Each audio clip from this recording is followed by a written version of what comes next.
Now, the rest of the story. It was a brisk autumn morning 4 days past Thanksgiving when there came a knock at the door of the Bacon residence on Monroe Street.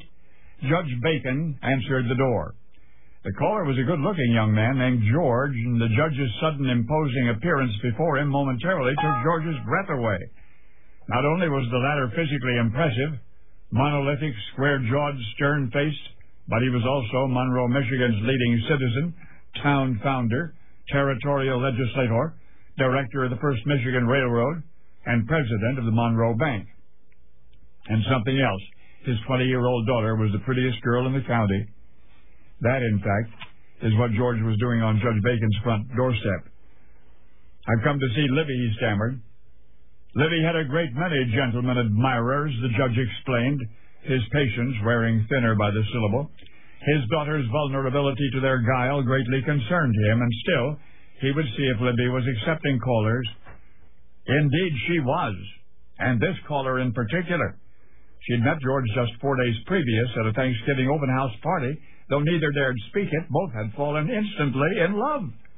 What Libby's father had told George was entirely true.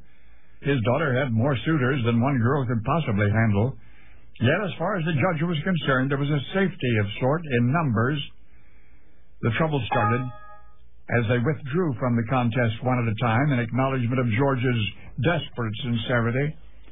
Soon there was only one gentleman admirer on the Bacon doorstep. The judge had been annoyed. Now he was panicked. "I don't want that hellion in my house," he declared to Libby. "I forbid you to invite him here. I forbid you to have anything more to do with him."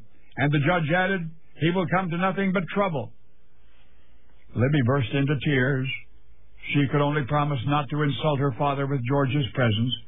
She would not promise to stop communicating with him, or even to stop seeing him.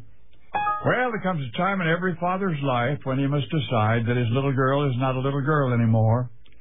And that day, Judge Bacon came to that conclusion. But for quite some time, he kept it to himself. And it was months later that he met with George and told the young man, "I know how Libby feels about you. Now make us both proud." Well, George did better than that. He distinguished himself in battle in the war between the states. He got himself promoted all the way to general. February 9, 1864, George and Libby were married in Monroe's First Presbyterian Church, the most splendid wedding ever seen in the state of Michigan. Judge Bacon proclaimed it. Judge Daniel Stanton Bacon had reconsidered his earlier verdict and reversed his own decision. And history says he was right the first time. For once upon a romance, an already ambitious young gent named George set out to impress a pretty girl's father, and he succeeded. The only thing was he never knew when to say when. Because you and history remember Libby's persistent young suitor, so desperately in search of prestige, as General George Armstrong Custer. Only now you know the rest of the story.